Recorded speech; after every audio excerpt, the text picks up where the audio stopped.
Welcome to the Automotive Diagnostic Podcast. We're going to explore ways to sharpen our diagnostic skills, find learning resources, and hear from experts in the automotive field. Hey, what's going on, automotive world? Welcome to another episode of the Automotive Diagnostic Podcast. My name is Sean Tipping, and I'll be your host once again for this week's episode. Joining me on the show this week is Zack Mcclain. We are going to team up to work on the cars that nobody else wants to. The cars that beat everyone up with challenging problems. We're going to have answers to questions that nobody asked. We are both working on 2010 Dodge Avengers with used WCMs. But the question is, should we be? And that's really the point of our talk today. We ended up working on the exact same car for the exact same reason, hundreds of miles apart with no knowledge of it. But we ended up talking. We're like, hey, I'm doing the same thing. And we both came to the conclusion of why did we spend so much time trying to do what we did? And it's not an isolated instance by any means. But the question that arises is, when is it wasted time? When is it too much spent time on a project just to get an answer or just to fix an old turd of a car? What makes sense? What doesn't? Why do we do it? That's the talk we're going to have here today, those hero cars, and specifically the Dodge Avengers. But with that out of the way, let's jump into the episode. Good evening, Zach. How are we doing? Tired. Got my butt kicked all day by a car, so it's a good day. Yeah, it's kind of been that week for me too. Today wasn't terrible. Yesterday sucked. But yeah, that's part of the gig, I guess. Absolutely. I see you got some math equations on your whiteboard back there. What's that all about? It's just some homework for my Physics 2 class. I believe that's capacitors. Yeah, that's dealing with capacitance, series and resistance. Series and parallel capacitance. Excuse me. Resistors are on the brain still because we went over those after we went over capacitors. So okay. Big jumbled mess of confusion up in my brain. How is that going, the schooling? It's tough, man. When you haven't done something in so long, getting back and starting over and not going to the very beginning courses is very difficult. I guess you could relate it to anything automotive. If you haven't done drivability for a long time and you get dropped in on a drivability concern, it can be a really tough challenge, So I'm just, for sure, one step at a time, get back to the basics and practice. And what degree are you going for? Electrical engineering. Okay. What do you foresee yourself doing with that once you get that? I haven't set a course. You should always begin with the end in mind. That's an awesome quote from Stephen Covey. I think it's the 7 Habits of Highly Effective People. But yep. I know I want to finish the degree. I started it when I first got out of high school, and as we're going to talk about in this episode, I'm a glutton for punishment. I just can't give up. If I start something, I'm going to see it through to the end, whether it costs me a fortune or I die trying. I want to see it through. But I'd love to stay in the automotive field and be an engineer in an automotive setting. However, I'm not, dead set. I have to do automotive when I'm done. There's always power, many other fields in electrical engineering I could pursue. Okay. I suppose it'll kind of open up your options quite a bit. Absolutely. That's awesome. Yeah, I wish that I would have some formal education on stuff like that, board level and the electrical engineer stuff. I obviously don't. I'm figuring it out, on the fly and YouTube videos and stuff like that. But yeah, for the guys that really know that stuff, that's cool. You can bury yourself in a bunch of useless knowledge and facts pretty quickly. As I'm learning getting into the EEPROM stuff we're going to talk about tonight. There's the big picture stuff, and then we can get granular and go down to the bits and bytes, literally or figuratively. Mm-hmm. We need to focus on the big picture stuff in our field, whereas if you get into the engineering side of things, it can get very, what's the word I'm looking for? Boring, and you can dig down into the weeds and really just get lost in the details that don't really have an impact on what we do. Yeah. So. I saw a meme the other day. What was it? I suppose you got to see the meme to make sense, but it was a picture of a guy who's looking at a girl that was walking by, and over the girl, it said, "Me getting really into science." And then the next picture is his buddy like holding him back, and over his buddy it says math. And I was like, yeah, that's 100% me. Yeah. Like a lot of these topics I'm really interested in, and I get into like the real nitty gritty, like maybe a white paper I'll try to read, and I'm just like, I don't understand any of this. There's no point in me reading this. I've actually been looking at SAE white papers just because I'm a nerd and I like to look at them. And the more that I'm in higher education and pursue an education in engineering, the more of that, mumbo jumbo mathematics makes it's. I see stuff. I'm like, hey, I've seen that before. Sure. Instead of it being, oh, what's that? So it can be fun, and it can also be an exercise and a waste of time. So it's whatever you want to do, man. Pursue the knowledge. That's all I want to do is learn. Yeah. Well, that's a good introduction to what we'll be talking about this evening. I had called you, or I don't know, maybe you called me. It was about a month or so ago, and I think I was calling you about a Volvo, but we ended up talking, and strangely enough, we had been working on almost the exact same vehicle for the exact same reason. However, hundreds of miles we are apart, and had no idea, each one of us was doing the same thing on an old 2000. What was yours? A 2010? Yep. 2010 Avenger. 2000. We both had the same year Dodge Avenger, trying to, just piece this thing together to make it work. And I know we both spent a whole bunch of time trying to sort through it, trying to get to the resolution. And in the end, the question is, was it worth it? Was it worth all the time and effort we put into getting these turds back on the road? Absolutely. So yeah, I guess we could probably start with just giving a brief overview of each situation, how we got involved with each car, and then maybe we can go back and forth and share the resolution, and then talk about, okay, did that make any sense to do all that? Absolutely. Mine was a 2010 Avenger, like we said. It was a no crank, no start. You could stick the key in and nothing. So did a very brief diagnosis, found that the WCM was inoperative, and at that point, that's when everything hit the fan. I had tried to price and locate a new one, and then gave up. Of course, it's a 2010 Avenger. Who's going to spend hundreds and hundreds of dollars on a brand new WCM and programming with YTech and all the fun stuff that comes with new modules? So I kind of already had the idea. I can't remember now if I was even able to locate a new one, but used was really the only economical option, and that's when it all just fell apart for me. Was that similar to the experience you had with yours? So I got called in for an all keys lost on a Dodge Avenger, and they didn't inform me that the WCM had actually been like smashed apart because somebody tried to steal this car. And so the old one's in pieces. It's unusable, can't communicate with it, anything like that. And so he had actually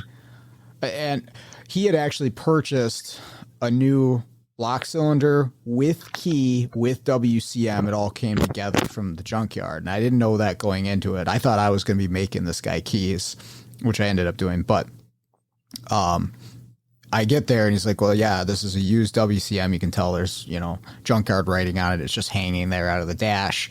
And so it turned into a programming thing for a used WCM at that point, which I attempted to do, and I wasn't sure on this model whether I could make it work scan tool wise, like would the Autel just work its magic and make it happen? No, that didn't happen.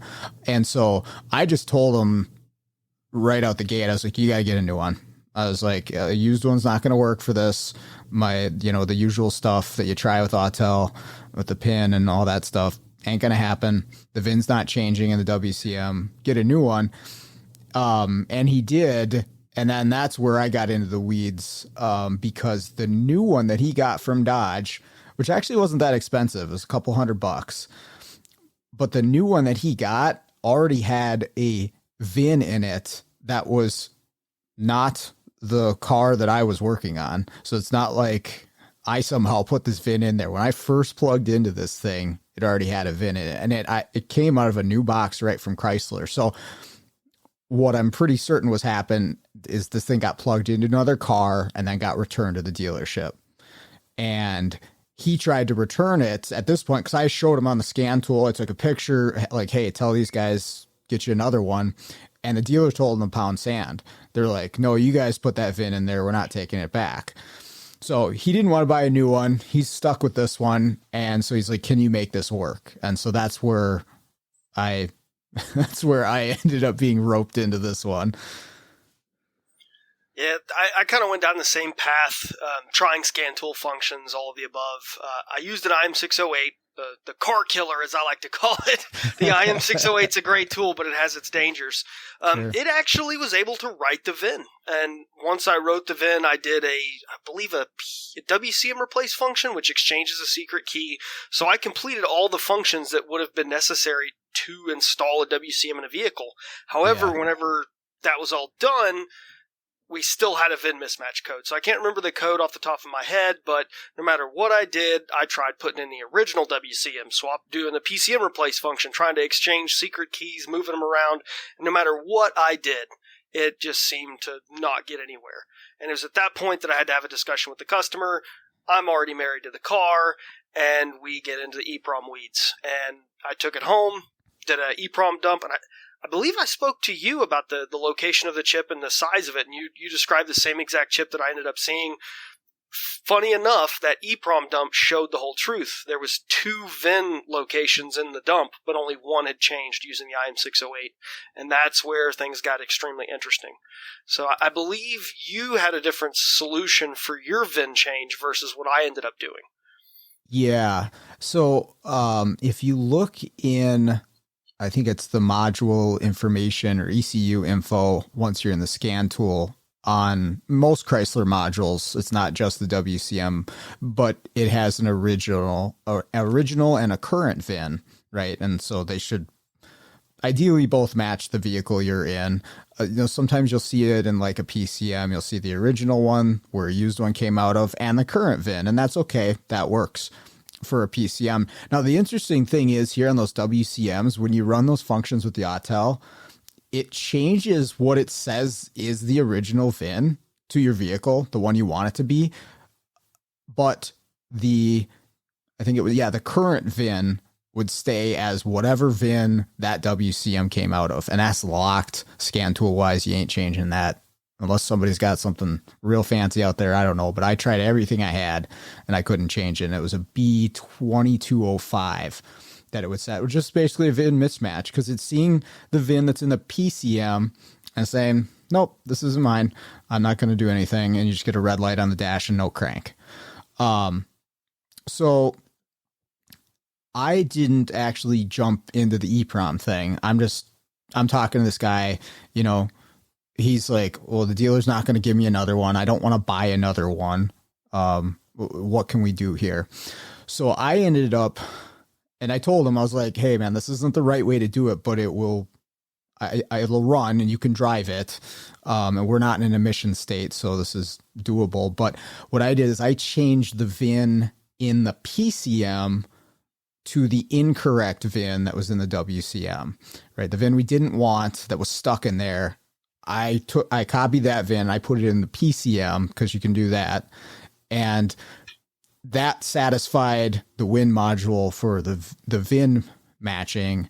And then I did a WCM replace, transfer the secret key over to the WCM, and then learned some keys, and it started and ran. The guy was happy. It's a 2010 Avenger, so he wasn't too particular on whether it was the right way or not. Now, somebody else gets in there and plugs in the car, they're going to have the wrong VIN, and it is going to be a confusing situation. So it's definitely not the way I'd prefer to go. But that was one of those ones where like, hey, let's get it on the road type of situation. Afterwards, I took which one? I took the used WCM home with me to see, is there an EEPROM option? Because I kind of looked at my normal resources and I didn't see anyone like outlining, sometimes like the Caravans, it's cut a hole here and put your EEPROM clip on. And I didn't see anything for one of these. And so I kind of tore into it, and you have to take the antenna off. You have to desolder it from the board because this little EEPROM is on the top side of the board covered with plastic. Once you get there, there is one in there, and I actually wrote down what it is. An M24C16 ST chip. And it's just a tiny, tiny little guy. I don't know if it's called, is that a micro EEPROM? Is that what you call that? I was actually just picking up the one on my bench, and I was going to try to look it up, but it's not like, is it SOIP? There's different package sizes. It's the smaller package 8-leg that you would normally see versus the normal 8-leg, so It's really tiny. Yeah. No, it's like, I think it's like 2 sizes down, because you have the normal one that's relatively easy to work with, and then there's one down from there, and then this thing was, because I didn't even recognize it at first as an EEPROM.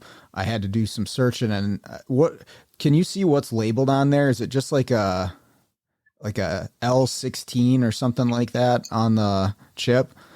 Let me dig this thing out of my EEPROM stash. I might have to turn on my microscope because it's so tiny. Sure. I actually still have it desoldered from the board because I was playing around with stuff. I always have modules torn apart on the bench. Oh yeah, that's my kitchen island, is module parts everywhere.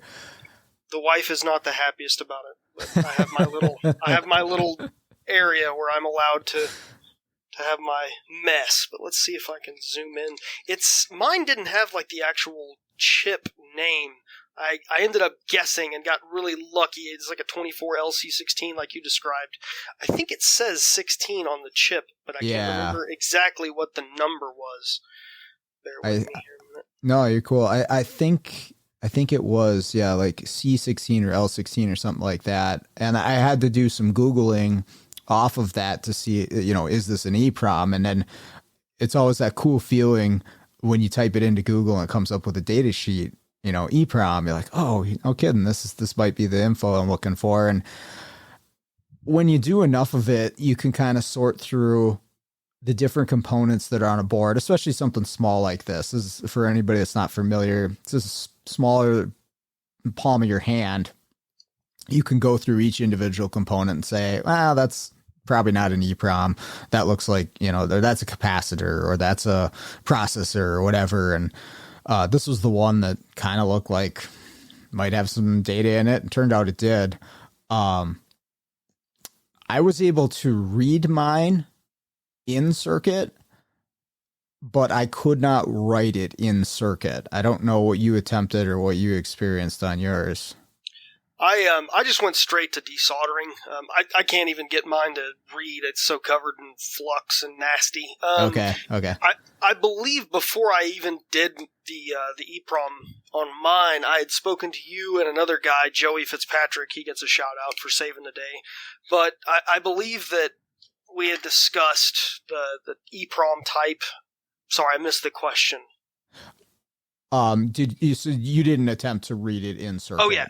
Insert. Yeah, so after speaking to you and Joey, I decided to just use hot air. I didn't even desolder the little antenna loop. I just hot aired it, pulled it off, and then I have an adapter board with my VVDI prog, and hot aired it onto there and just read it out of circuit, because I have an aversion to reading in circuit on almost anything I do. But I had success writing and reading out of circuit, and you had informed me that you couldn't write it in circuit for whatever reason. Yeah.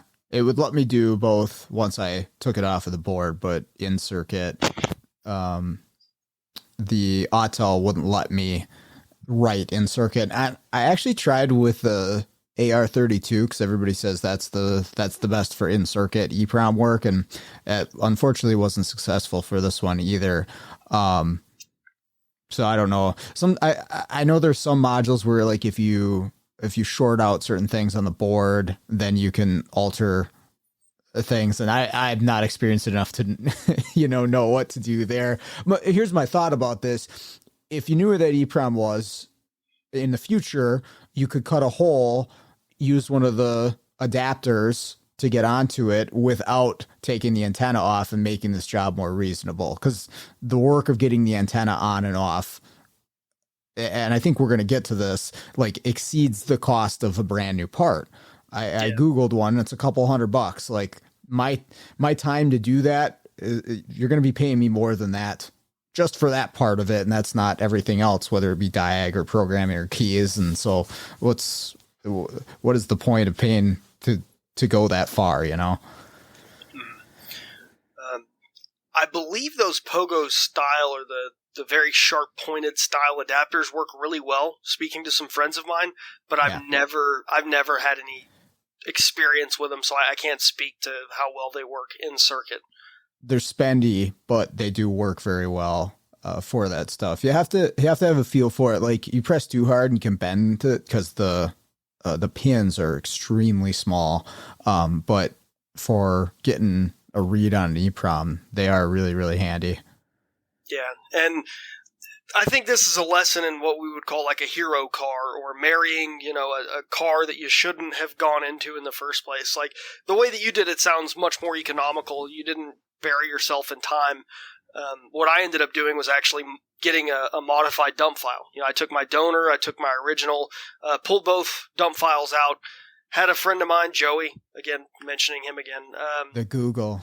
I nicknamed him the Google, and in our group chats we all call him the Google. But I had him help me. He modified the dumps and sent them back to me, and it was very interesting to see where the two VINs were stored. You could actually see key data.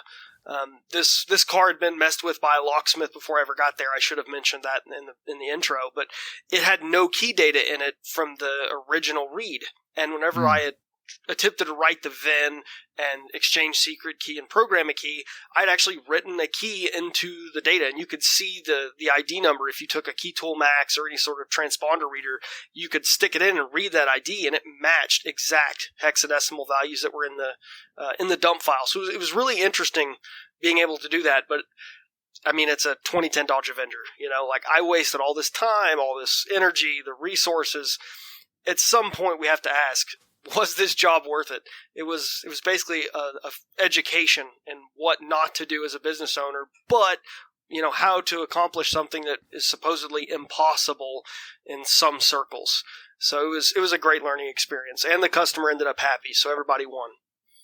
Yeah, that's the thing where I'm torn on stuff like this, is I let myself get drugged down into it sometimes just because I want to know, and I want to figure out if it is possible to do something, or how does this work, or whatever drags me in. But yeah, looking at it from a business owner or productivity standpoint, it doesn't make any sense at all. I mean, I know for next time, that's the other thing, is like the next one I get, I'll know exactly the options to give someone. Is you do this, you can do this, you can do this, it's going to cost you blank, blankety blank, and I can move forward with it. But yeah, sometimes you do these cars and you're like, am I ever going to see anything like this again? A Dodge Avenger probably, but like I had a 99 Volvo recently where I'll probably never see this issue again. And I spent way, way, way too much time trying to figure out what it is and how to solve it. And I don't know. What's wrong with us? I think that there's a common trend among people that do what we do, where the wanting to know, that we want to fix the car, we want to see the result, that we put on our blinders. We go down the rabbit hole. We refuse to walk away and look at it from other perspectives. I know I catch myself doing that. I talk to friends on a daily basis. Like, hey man, let's be realistic. This is a deleted diesel truck. Walk away. It's the customer's problem. Don't marry this thing. The second you flash it, they're gonna be like, oh, ever since you. The whole ever since you comes out. So it's fun. It's a challenge. It's something you never really had the opportunity to do as a, mainline technician, and that's what I love about it. But from a business standpoint, you really have to sit there and calculate, what is the cost of a new part? Is it available? How many hours do I have to bill in labor time to do this function? And sometimes the numbers just don't add up, no matter how badly we want to see the results. Yep. I mean, in the same realm as what we're talking about, the keys for the Caravan Win modules, same thing where the secret key is shared, between the key, the WCM, the PCM, right? And so in certain situations, you go to program a Win module and you can't program the old keys back in. Now, you can unlock them. There is, if you crack the board open, you have the tools, you can unlock the key and then reuse it. But I stock keys, and it's really easy to program a new key, and it makes me more money. So, why would I go that route? Even though maybe it's more interesting to see an unlocked key work, and oh yes, we can do that, and that is an option. But no part of that makes sense to me as a business owner, at all. And on the flip side of that, every time we program a key, every time we perform any sort of service on a vehicle, our name was the last one associated. And say we, unlocked the key, everything was great, we programmed it in, all the remote functions work, starts the car. Soon as that vehicle leaves, we have no idea what's going to happen. Sure. I feel confident selling a new key or a refurbished key. I don't feel confident selling an unlocked key that I just can't guarantee anything. And the customer they'll always remember the bad. They'll never remember the good. They'll never say, oh, that one time Sean unlocked my key and it worked great, and then my key was junk 6 months later. They're never going to be like that. It's always going to be like, oh, ever since you, right? This key was working great until you put that WCM in. And that's where beyond the business ownership side, money-wise, I go, this is reputational. This is my reputation on the line. I can't stomach unlocking it and then sending it down the road, because every key I see is, worn out. The buttons are missing on the shell. Yeah. The blade's bent, but it's my market, I guess. Sure. I think some of it too is when you figure out how to do some of these things that don't seem, possible through the normal methods, sometimes that becomes extremely valuable. And going through the supply chain crisis during COVID and stuff brought to light a lot of that. Like, hey, we can't get this module, or we can't, this thing can't be fixed because of X chip shortage or whatever. And so having those skill sets really became valuable. I think they still are in certain situations, but the problem is you don't know which part is going to be obsolete 5 years down the road, right? Like, which ignition or immobilizer module should I be practicing on right now so that I can clone used ones in 5 years? Who knows? Who knows which one's going to be needed and that skill set's going to be required or advantageous for somebody who's trying to make money. You don't know. But going through that struggle and that hassle is where you figure out a lot of that stuff. Something I've noticed, I don't know if you've run into this since being a technician and transitioning to a business owner, but it's almost like if you have a hammer in your hand, everything looks like a nail. When you bought that Pico scope, did you scope everything? Man, as soon as I got a Pico, I wanted to scope it all. I would scope the outlet at my house to count the frequency of the sine wave. Like, I wanted to scope everything. Yeah. And as I've dove deeper into EEPROM, every time I touch a car, I'm like, can I EEPROM this? Where's the EEPROM chip? What can we do? And sometimes you have to be careful, throwing every car you see, throwing that process at it, because is there a better tool? Is there a better method? Trying the IM608 at first. It wrote a VIN, but it only wrote it once, like you described. That's the struggle I have had, is every car that I touch where I'm involved in a module, I want to go board level. And you have to take that step back. You have to hit pause and go, is this worth it? Mm-hmm. Yeah, and I think on that specifically, the board level stuff, a lot of the guys that are really good at it, like Joey, it's their hobby outside of work too. Like, that's where they're really crafting their skill, is the late nights where they're dedicating their own time to transferring over this processor, or cloning this module, or, reflowing this whatever. Whereas trying to learn it on the fly on the job, that's going to kill you, trying to make money that way. So I don't know, you almost have to have a passion for it if you really, really want to get good at some of this stuff, and dedicate your own time towards it. Yeah.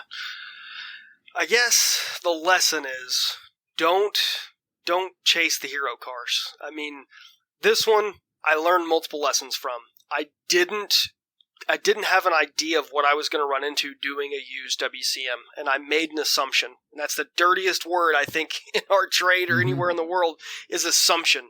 I made an assumption that I could use a used module without doing any heavy lifting, so to speak. Mm-hmm. Taught me how to quote a job better. Taught me how to set customer expectations. I learned how to do a used WCM on this era of Chrysler product, but these hero cars will bankrupt you. I mean, I learned it's great. I can do any 2010 Dodge Avenger WCM out there, but what is that? What value does that bring? So right, yeah, exactly. And I think, being the cars are what they are, they're old Dodge Avengers, and the cost of a part, a couple $100. Yeah, it's interesting, it's cool, but yeah, is it going to be super valuable to you?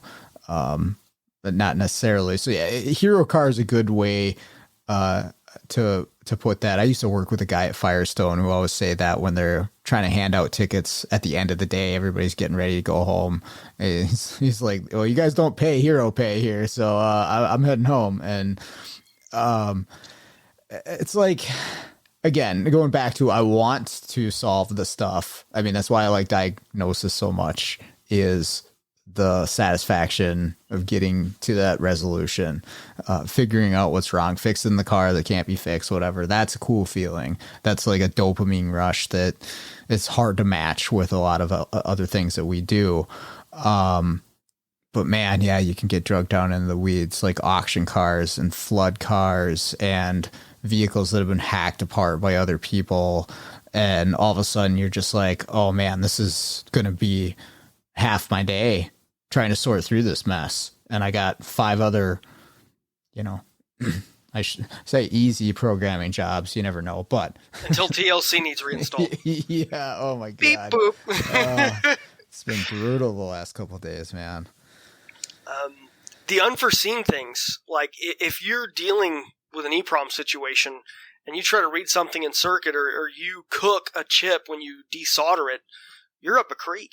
Mm-hmm. I mean, it's not like you just throw another module in it. You lost all that critical data. And in some applications, there's no getting it back. There's no way to restore what you've destroyed.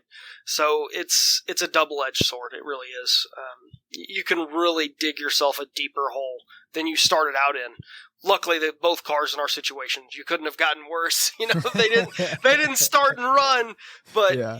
You can very easily end up worse off than you started doing the EEPROM work. So it's a tightrope walk. You really have to be careful, know what you're doing, educate yourself, have tooling, and have a network. Networking is critical. I think I would have been up a creek had I not talked to you, talked to Joey, done a little bit of work on the front end, trying to figure out what was actually going on, and then seeing it on the back end. So all critical. Yeah. Yeah, I mean, at least having the skills to get in there, but then, yeah, being able to talk to the people who actually, have been there and say, yeah, look for this, or yeah, send me the dump and I'll correct the file. That's pretty wild.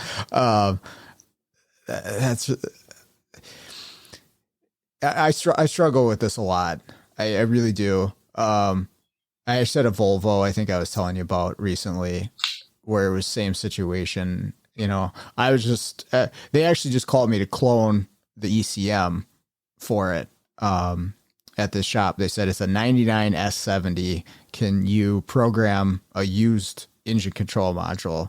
I was like, I don't know. Let me look. And Flex covered it. So I was like, yeah, have them out. I'll come grab these modules. And I brought them home, plugged it on the bench. Super simple. Flex just copy paste. And for anybody listening, if you're doing anything with EEPROM or cloning a module, save your donor file. Always save everything. Save it twice. Put it in 2 different locations, but save the donor file. I'm so glad I did in this situation. So I bring it back to them, and I just like, here you go. It's cloned over, and they call me back and say it's the same issue as before. I was like, okay. I was like, hey, I cloned your module, and they're like, well, we're not really sure what's going on. We're not sure if it's what you did. We're not sure if it's with the car, but we have the same thing happening. And our guy diagnosed it as an ECM. And I was like, okay, do you want me to diag it? Yeah. Okay. Come on up. And I think that was the day I called you, is when I went up to that car.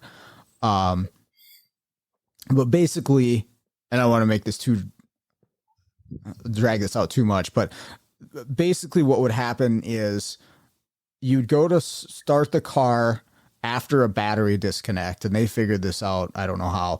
After a battery disconnect, it would start and it would run all day long if you let it. You can drive around town until you cycle the key off, and then you cycle it back on, and then you have nothing. Or it would crank, but it wouldn't start. No check engine light, no communication with the ECM at that point. And it would not come back until you disconnected the battery. You get one start, again, long as you wanted it to. It could be 2 seconds or 2 hours. Shut the key off, cycle it, and it wouldn't start back up after that point. And so I dove into it, and I got sidetracked hard by some scan tool issues with this thing. It's a 99 Volvo. The DLC is up in the center console and everything, the cluster is the gateway on that vehicle. And it has a CAN bus, even though it's a 99. It would not talk with my Autel or my Top Don. And I thought that was part of the issue, because I could communicate with stuff on the low speed, the K line, but nothing on the high speed, including the cluster. I dinked around with it, and I ended up calling a cluster on it. I was like, yep, this thing is a cluster. It's the gateway. The immobilizers on the K line, the engine's on the high speed. It's not sending the messages, and we must just get one start with a battery disconnect. That was what I came up with, because I'm like, this doesn't make any sense. Well, they got a cluster for it, and that didn't fix it. So I went back into it. I'm like, all right, I got to figure out what's going on. Well, come to find out, if you use the iScan, I'm sure there's other tools like the Volvo tool, but I used my iScan, and I could talk to the cluster and everything except for the ECM after that first key cycle, right? So battery disconnect, key up, you could talk to it, cycle the key, okay, then you can't talk to it. All right. And I went to the ECM, which is not fun if you've done one of those Volvo ECMs. It's not like you can just back probe those easily. Yeah, there's a tool that goes in there and like levers the connector loose at the bottom of this box. You mean a long screwdriver? That's long screwdriver? Well, so that's what the shop was using, was a screwdriver, and I actually have the Volvo tool. Shout out to Noah, he gave it to me, but I actually had the tool, and I'm like, oh, look at this. They're like, oh man, that's so much easier. But I did all my checks, and I came back to the same thing that they did, that it's the ECM. And that was their original diagnosis. This is an ECM. When it goes dead, I have everything I need at my ECM for it to be awake. And it's a very simple circuit. It's like a constant power, a switched power, 2 grounds, and CAN. And that's it. That's all the module needs to function. And again, we put the used one in. What are the odds of the used one having the exact same issue? Unlikely, I would say, but I suppose possible. But we got talking, and the tech had mentioned when they had first bought this used ECM, they had put it in the vehicle, and he had cycled the key several times, and the check engine light stayed on. It never turned off. And that was kind of their indicator of like, is the ECM alive, right? Because it has to ground or I don't know if it's ground or power, doesn't matter. It has to turn on the check engine light. And when it was dead, it wouldn't do that. So he's like, before you came and cloned it, that check engine light would stay on. It wouldn't start because the immobilizer wasn't matched, and actually it was out of the wrong car. But the check engine light never turned off until you programmed it. I'm like, well, I guess let me take this home and see what I can do. So I hooked it up on the bench, and I put a test light where my check engine light was on, and was plugged in with a scan tool, and I mimicked everything like an ignition switch to the switch power feed, and it would do the exact same thing on the bench, right? 1 key cycle, and then this thing just stopped talking. It was dead after that point. It's still drawing amperage, surprisingly enough, but it wouldn't turn on and communicate. But you disconnect battery power and does it. So now, like, I can eliminate the whole car. Like, the car's not at fault. It is this module. Now my question is, do I have 2 bad modules, or did I copy over a problem? So, like I say, I had the donor file that came with this thing. I put it back in there. Problem's gone. So I know 100% that I cloned over the issue. Now, the other issue is they got it out of one with the wrong engine, because there was various engines for these things. So we ended up having to find a used module out of something with the exact same engine. And then I just copied the EEPROM, because the Flex divides it into EEPROM and Flash. The Flash is where whatever issue that was with the key cycles, that's where that lived. And so I just transferred over the EEPROM. We popped it in, started up, good to go. And this thing didn't have tabs on it since 2017. It's been sitting. So it's just like, but that was a lot of effort, a lot of screwing around. I made a bad call on it. It was 3-4 trips to the shop, and I billed, accordingly, but I still lost my ass on that job overall. Super interesting. I learned a lot, but am I ever going to see something like that again? Probably not. No, those things are all antiques. I'm the only person I know that has a P80 chassis Volvo, so I have a 99 V70, and it's just because I called you that day, yeah. Yeah, I'm a glutton for punishment. I think I even asked you about Gateway, because I had been deep into a SIM module, and that's the Gateway and the P2 chassis. But sorry if I led you astray with that, but I've seen I just talked for like 15 minutes straight. Oh, but. it's fine. I mean, that was all awesome info. I mean, GIGO, garbage in, garbage out. We covered that.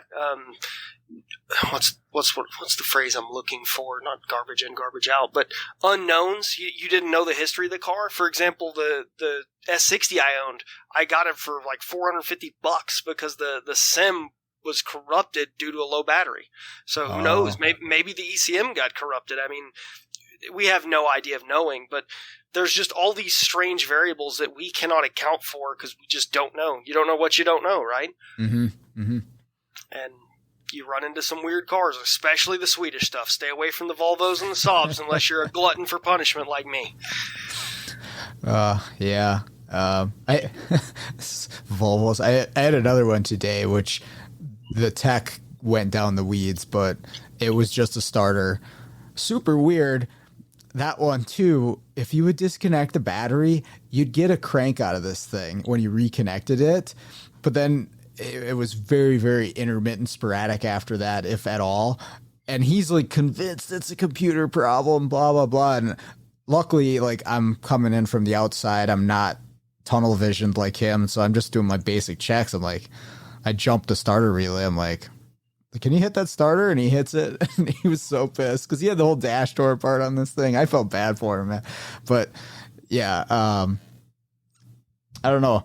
I don't want to. I don't know if I got us off track of what we were originally talking about, but I think it's all related. I think the lessons to be learned in this episode are rabbit holes aren't something you should jump down.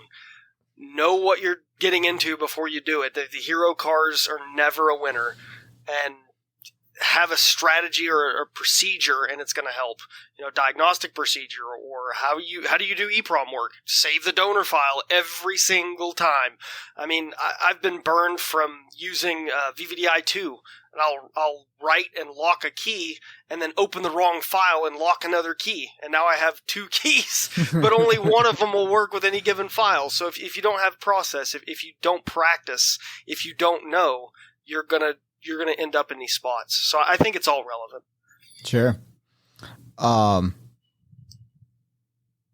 Do you think this area of the industry that we live in, doing the mobile diagnostic programming and stuff like that, do you think it attracts people that easily get sucked down to these rabbit holes that just I don't know, what is it about us that draws us into this sort of thing? I can only speak for myself, but having lots of friends that do this, I think it's the personality type. We're all driven by the why. We're the why people. We want to know why.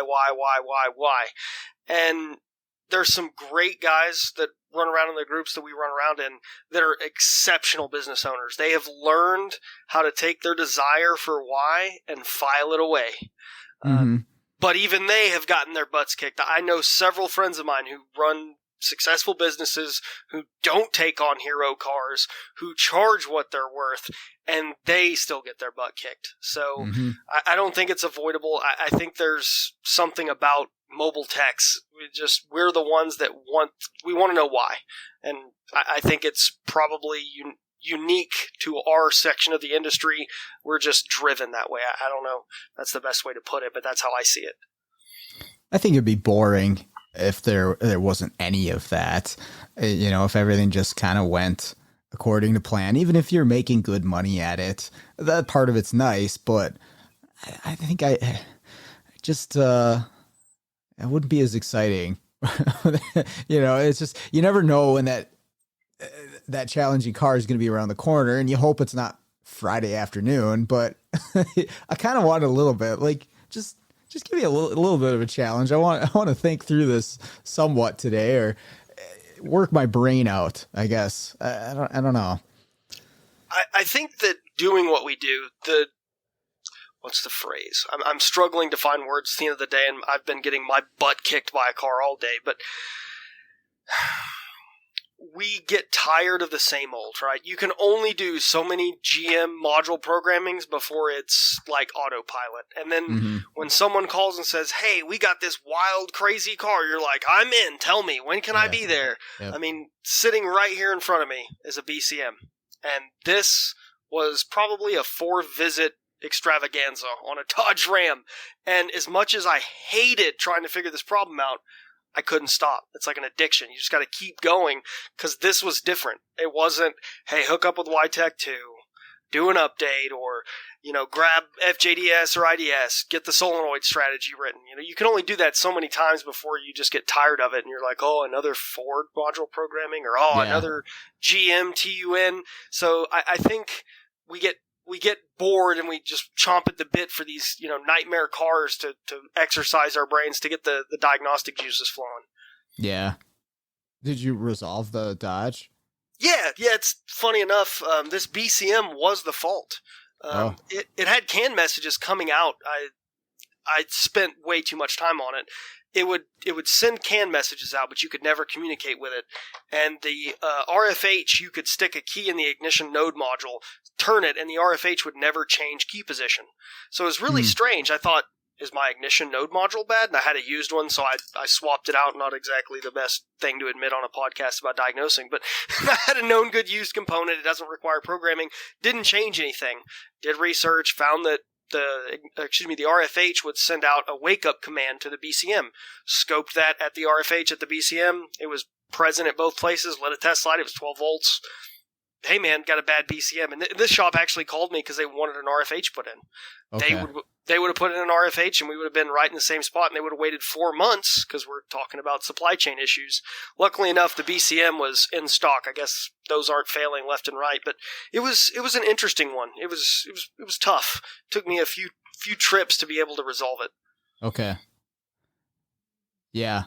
Okay. Let me ask you this: is for your normal day doing mobile for you, at what point do you realize, oh, this car is going to be a nightmare, and say, I've got to research and come back? Or are you good at doing that, recognizing it in the moment? I know me, sometimes I'm elbow deep in it before I realize what's going on, but what's your strategy there? How do you handle that sort of thing? So typically the way I build diagnostic time is first of all, we have a conversation with every customer, and my shops already know because I've dealt with them. But anytime I get a new customer, hey, will you figure out why my check engine light's on? Absolutely, Mr. or Mrs. Customer. I would love to do that. However, we need to set some expectations up front. What you're paying for is testing and analysis. You're not paying for resolution, and I bill a minimum of an hour. So 90% of the time, we find a resolution within the first hour.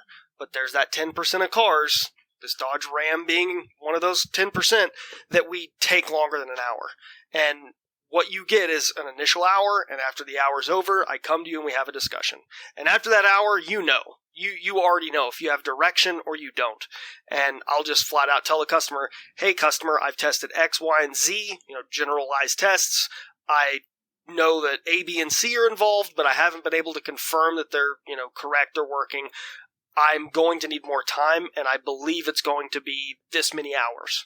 And it's at that point that the customer's informed, you've already kind of figured out, and everybody comes to the table for a discussion. So that's my SOP is I spend my first hour, I try to get as much information and get a direction if I don't find the resolution, and then we have a discussion after the hour to determine, are you wanting to spend more time? Is this a hero car? Sometimes I'm not the best at saying, this is a hero car. You should probably stop while you're ahead. But yeah, that's the general procedure that I follow. Okay. Yeah, my day is divided up into hour blocks when I do my schedule. And I'll give myself a little buffer time, in between, or sometimes the hour itself is a buffer. Like there's times where it definitely doesn't take that long. But yeah, if I reach that point, be it programming or diagnostics, I try to, reassess and say, okay, do I need to move on to my next appointment here? Am I close? Let's talk to them and see where it goes. I am getting better at recognizing the vehicles right away, where like, oh, this is going to be a huge hassle. Let's stop before I really even get too deep into it, and we need to reschedule this because this is not what we thought it was going to be, right? Like, hey, can you come program this? Name a module, and then you realize, oh, this is like a flood car, and sorry, we need to set aside some special time for this one. And so seeing those signs, if I hear the word auction, right, I'm going to be very suspicious about, okay, where are we going with this one? And how much time do we need to dedicate it to? I know a lot of guys, they have like built-in prices for vehicles like that. And some of them, it's kind of like blow people out of the water, like, $500, $800 to even get involved with something like that. And it's not a bad idea, honestly. Because those ones are the ones that really kick your butt. And it's probably kicked somebody else's butt, and that's why I went through the auction already, Yeah. My favorite is you see a pattern. So the DPS 6 6-speed dual clutch transmissions in Ford, I think Focuses and Fiestas, every week somebody call, oh, I've got a Ford Focus. Does it need a TCM program? Oh yeah, how'd you know? I've run into that a lot. And then you set the expectation with the customer, hey, you can't get a new module unless you wait. Anything that's not brand new from Ford is a gamble. I'm like Evel Knievel. I get paid for the attempt, and then usually after they hear that, they don't want to have the conversation anymore. But you learn. You get your butt kicked enough, and you start to realize, hey, some things aren't worth my time. I'm not the hero. I'm not going to come in and save the day with your eBay module and your Ford Focus. It's not going to happen. I've found out the hard way that eBay modules and Ford Focuses don't mix. Yeah. So no. It's stuff like that. I tell the shop, I was like, okay, here's what you do. Order 3 more, and one of those 4 modules that you have might work. if you're doing those eBay, Amazon TCMs. I had one so I was actually cloning it for the shop because it was one of those Focus Fiesta situations on it. And so I was going to clone it to make it work. And I plugged into this thing, and it literally let out a little of smoke. And I like ripped my connector off of it because I didn't want to damage my tooling. But as soon as this thing was powered up, I just like, I'm like, oh God, what the hell is this? Funny you say that. Just I think it was the end of last week. I was at a shop a friend of mine works at. He's still a technician, and he had a 2009 Jeep Wrangler, I think, with a 3.8 and used PCM, and they had a stack of them. It was like 2 or 3 used PCMs that had been thrown at this thing. And we ended up plugging them in, we were talking about original and current VIN. We found the original VINs. And we went to the NHTSA VIN decoder, and eventually we found one that had the correct engine. It actually came out of a JK with a 3.8. One of them was from like a Nitro with a 4.7. There was all kinds of different modules that had been flashed to the calibration for this vehicle, but he had some really strange symptoms that couldn't be explained. You'd hook it up, measure voltage. Everything was there, but it kept setting faults. So I was like, man, the only variable here that we can really say for a fact is a problem is you've got modules that didn't belong to this car. They weren't designed for this engine. They were probably similar enough. They might have worked, they might not. Grabbed one that was a 3.8, plugged it in. Smoke came out of it. So, yeah, it's funny seeing the smoke come out. It's funny for us, but when it's you buying the module, then it's not so funny. Tears come out with the smoke as it comes out. But, yeah. Yeah, I had a Volkswagen that I walked into the other day where they had a pile of ECMs sitting like in the engine bay when I got there. I'm like, what are they even trying to do here? And I was like, which one's the original to the car? And I was like, no, I'm not sure. Yeah, they don't even know. So I'm playing module roulette until I find the one that actually belongs to this stupid Volkswagen. Someone make that a sticker right now, module roulette. That needs to be a sticker. We need to have like a roulette wheel and like different like GPEX and NGCs, and we're just going to spin it around. Yeah. Oh man, the Dodge ones I think are some of the worst. I think their physical hardware matched more applications than I don't know. I'm sure there's other examples like on some GM stuff, but man, that's the one I run into all the time where the module plugs in, but it's, not right for the application. And can it be fixed with some specialty tooling? Sure. But like that is so common. Yeah, I mean, I keep pulling I'm like the module guy. I've just got modules everywhere. I've got NGCs over here because they all have different hardware, and I've been burned more. At this point, I refuse to do used Chrysler if I don't physically hold the module in my hand and prove that it's the correct hardware revision for the vehicle. Yeah. So we don't do eBay, Amazon, NGCs, or GPEX or anything like that. Yeah, we just don't anymore. Customers get upset, but you learn the lesson. It's the core meaning of the episode is know when you're going in a direction you shouldn't be. Know when you're digging a hole, and that's one of those holes I've dug enough. I don't want to dig anymore. Yeah. Yeah. I tell people right up front, especially if it's used. If it's new, it's not as likely to have issues, but used, I'm like, hey, if I come out there and it's the wrong part, I have to charge you my full fee, and you're going to have to pay me again to come out there once you get the right one. So you want to make sure that this is right for this applications. And if you have questions, shoot me a text. I'm happy to take a look at a picture of a couple tags and say, yep, that's it. And then it's on me if I screw that up. But it's so many times you run out there and, it's the wrong module. Can't do this one, whatever. And I was doing it freebies, at first, like, oh yeah, just call me and you get the right one. But you add up the time, especially when you're driving to these places, and you can't do that. Like, I have to charge. So I tell them up front, and that's the key, because at least they know it's on them to get it right, or at least attempt to. Yeah. Setting the expectation. Absolutely. Mm-hmm. Mm-hmm. Have I rambled long enough? Are we winding down? I think I did quite a bit of rambling there with the Volvo story. I was thinking about making that a case study for the podcast, but I guess we'll just get it out this way. You could always dig into deeper details. I think it would be a great 30-minute quickie, like, hey, let's walk through the process, because we kind of just blasted through it and people may not pick up on it. Sure.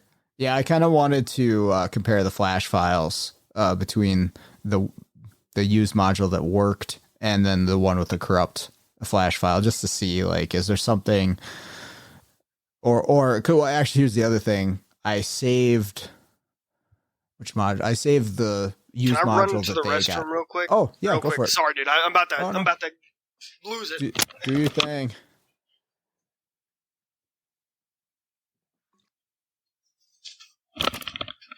Sorry about that. Hope I don't. Oh, no worries. It's like the Joe Rogan experience. We're gonna have to come back. Yeah. We go for 3-4 hours. How are you supposed to hold it for that long? Yeah, when you're drinking water like me, water. Oh, man.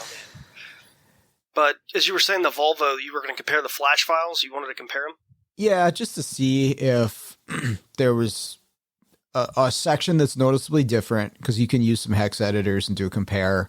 And then I have the module they got, which was the wrong one, had the wrong engine in it. So its donor flash is for a 2.3, and this was a 2.4 turbo. So what I was thinking about doing is mocking it up on the bench like I had it, putting that corrupt software in, okay, verify it's doing the problem, and then changing section by section where it's different. Because I have the good file. I actually read that from the module that I bought because I wanted that file, and just change it over section by section and see, okay, if does this change? Does it correct the problem? And what does that prove to me?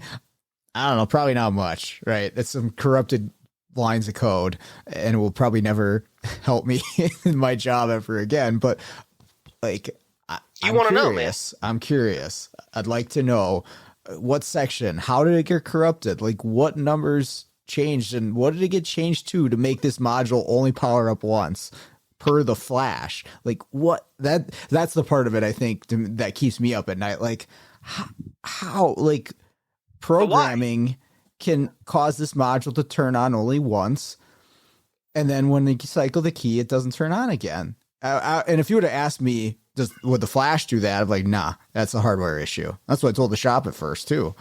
But yeah, I don't know. That's digging into that stuff's the only way that you find out, that you figure it out. So I think there should be a little bit of that. You should have a little bit of that curiosity and questioning and I don't know, waste some time trying to figure out some of this stuff.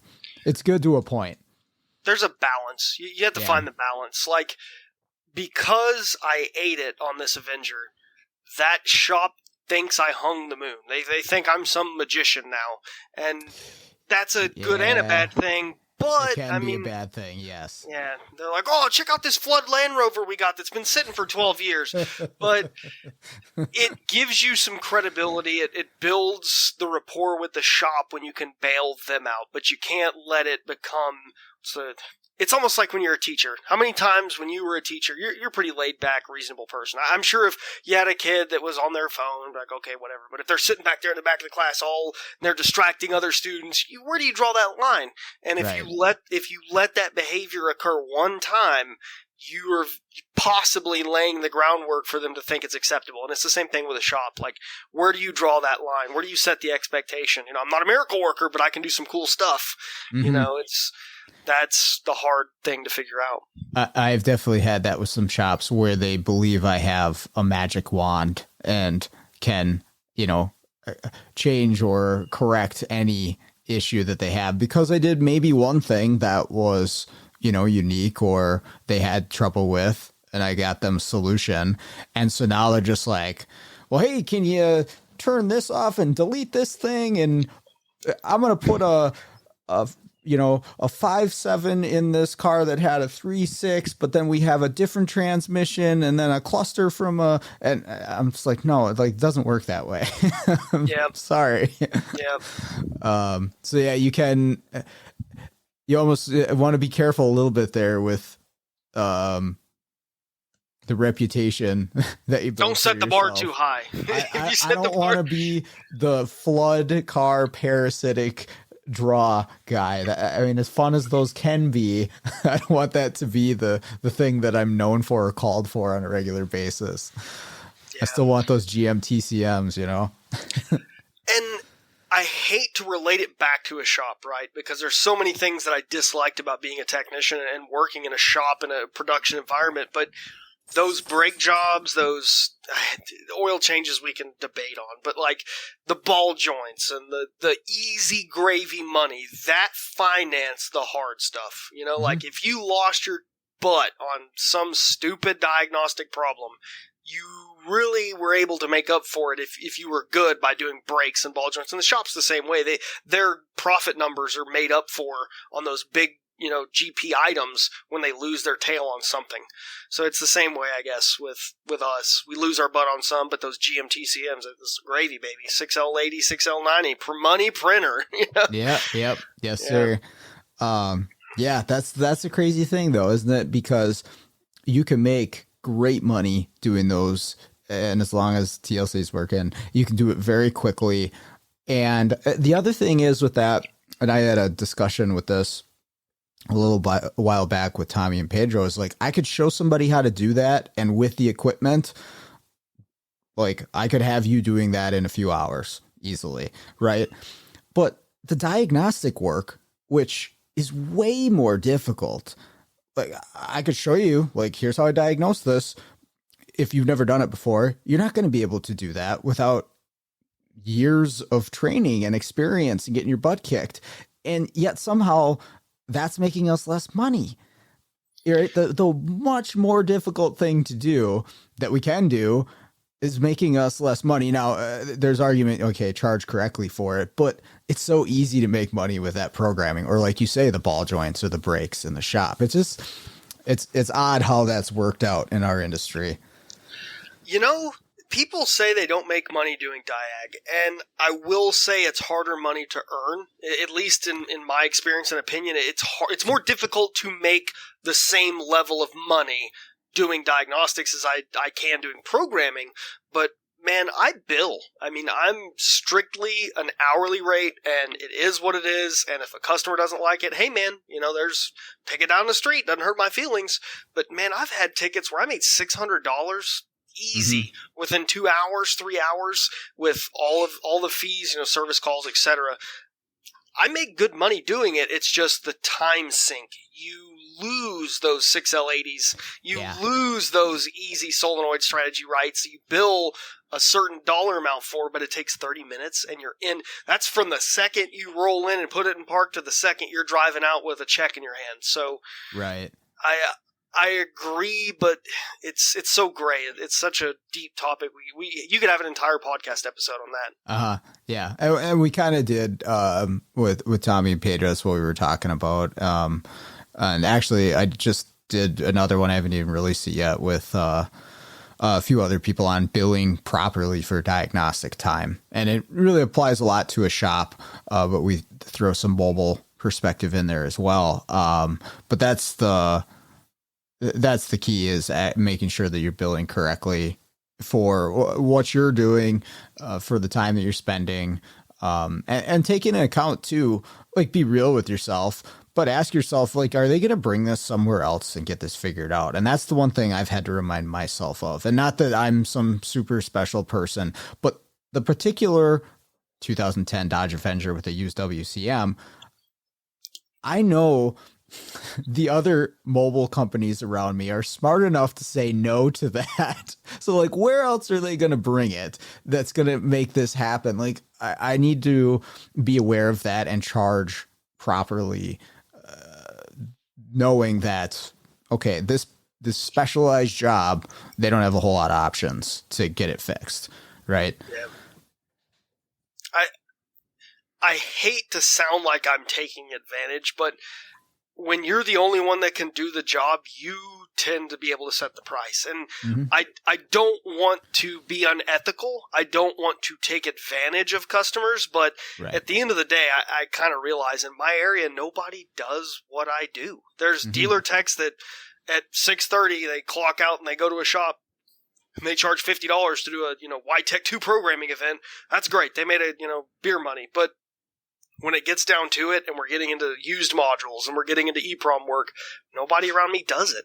Right. So, I mean, they really don't have any other options. And at that point, you set your price. It's the same with keys. Certain programming events, like I'm a VSP, I have a credential.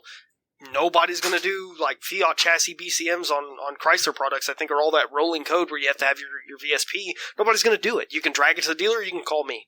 And if you don't want to wait for 2 weeks for it to sit at the dealer parking lot, you're going to pay for it. And it's the economics of it. As much as customers dislike it or whatever the case may be, it's the facts. So,